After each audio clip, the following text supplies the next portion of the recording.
occasion. Sir, I have said this before and I say it again today. Under the leadership of our Honorable Prime Minister Shri Narendra Modi ji, India is going through a phase of deep and meaningful transformation. We are witnessing changes that will be remembered as defining milestones in our nation's journey. After nearly 75 years of independence, our government has taken a truly path-breaking step by ensuring fair and meaningful reservation for women in the Lok Sabha and state legislative assemblies. Today, the world is looking at India with admiration. At a time when many countries are grappling with conflict and instability, India is moving ahead with confidence driven by reform, stability and vision. Peace and reform have become the foundation of our growth. What makes me particularly proud is the recognition being given to women's power in the world's largest democracy. Alongside Atmanirbhar Bharat and Vikasit Bharat, we are now building a strong and empowered Nari Bharat. To me, a woman represents strength in its purest form. She balances multiple roles as a mother, a sister, a wife, a daughter, and yet continues to be a pillar of support of our society. A woman is not just a role or a relationship, she is Shakti itself. This reservation should not be seen as a favor. It is in fact a recognition, a tribute to the strength and contribution of women in our society. We have all grown up hearing that a mother is the first teacher and that educated a woman is like educating a family. By bringing women into the core of our legislative system, we are strengthening the very foundation of our democracy. On this historic day, I truly believe the Mother India must be proud of all of us. I am really very happy that the implementation of the Women's Reservation Bill is being advanced and the strength of the Lok Sabha is being expanded to accommodate the women of India. There is a reason for my happiness. It was my party, the Janata Dal, and my father, Shri H.D. Deve Gowda ji, as Chief Minister of Karnataka, who first conceived the idea of 33% reservation for women in state assemblies and parliament. This was in 1995. He wrote to the then Prime Minister, Shri P. Narasimha Rao ji, about it and even created a small group of my party colleagues to meet leaders across party lines and canvass for his idea. Shri Deve Gowda ji became the Prime Minister in 1996 and showed enormous courage and commitment to bring his idea of women's reservation to Parliament as the 81st Constitutional Amendment in September 1996. His effort was ahead of its time. However, the bill lapsed as he did not have the necessary political support to continue in government. He ran a complex 13-party coalition government, which fell. The Congress, which was supporting his government from outside at the time, did not tolerate any of his progressive measures and withdraw support. There is very little difference between the Congress party then and the Congress party now. It has remained obstructionist. The grand old party can never give up on its old ways. Divine play has played me in the cabinet of Honorable Prime Minister Shri Narendra Modi ji when this historic amendment is being passed.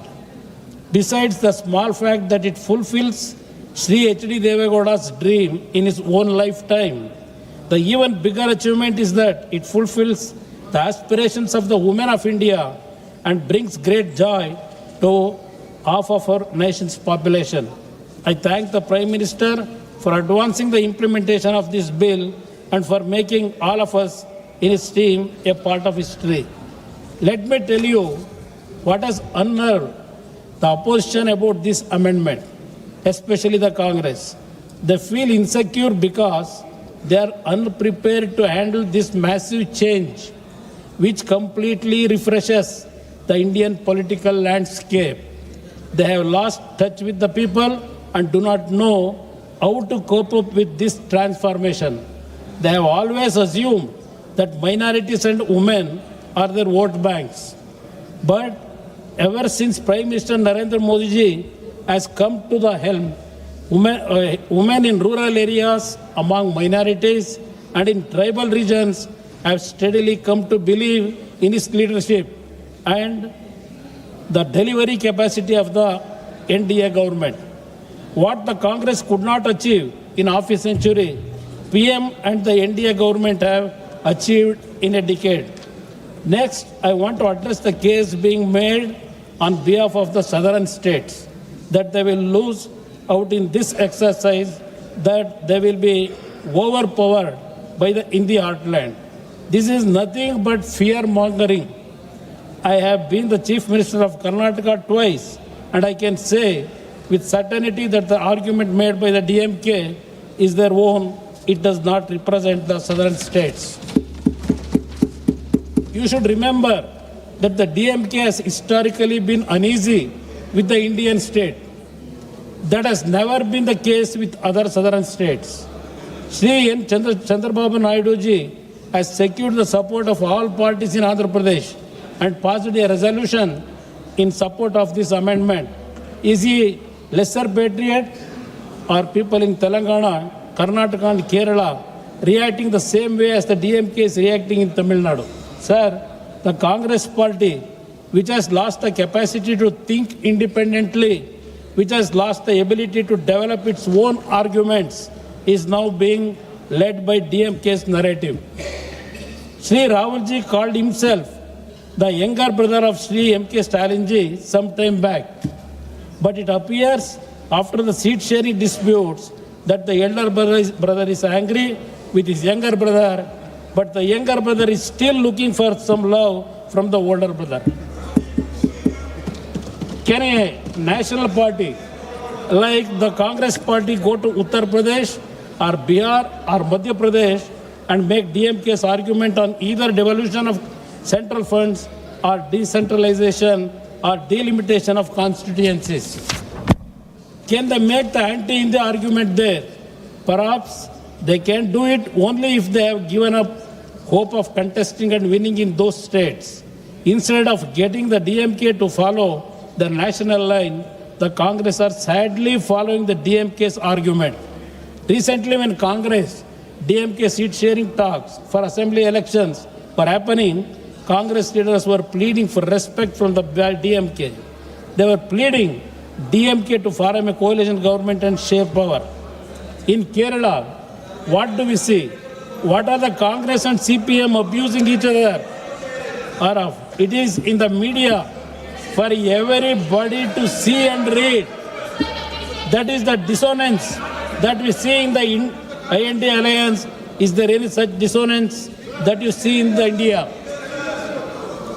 The opposition under the Congress has got into the habit of scaring people and creating a doomsday scenario about everything our government says and does. The people of India have begun to see through this. Just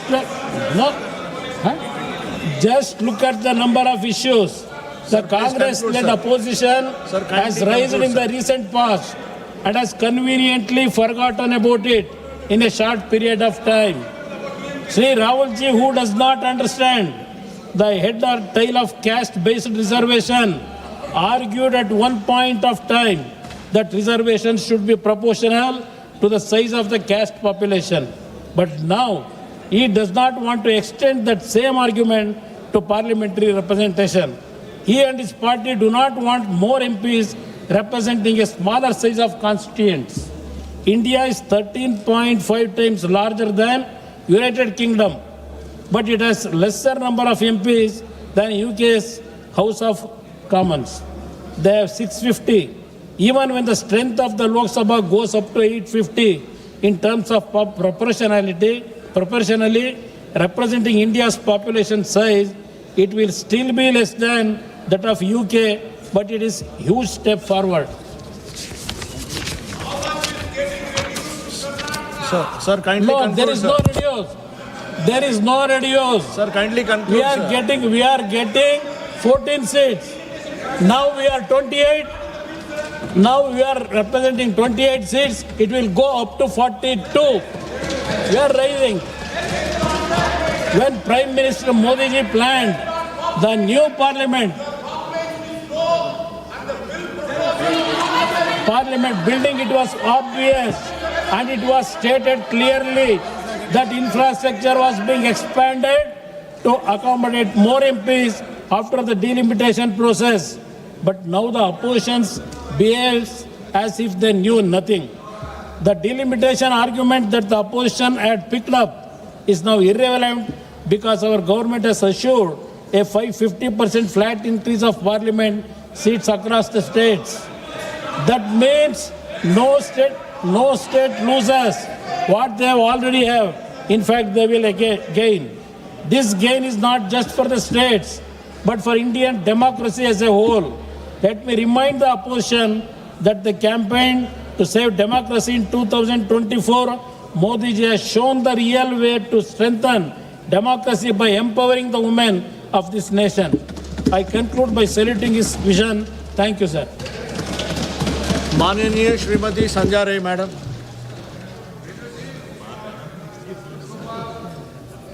धन्यवाद सभापति महोदय जी, आपने मुझे बहुत ही महत्वपूर्ण विषय पर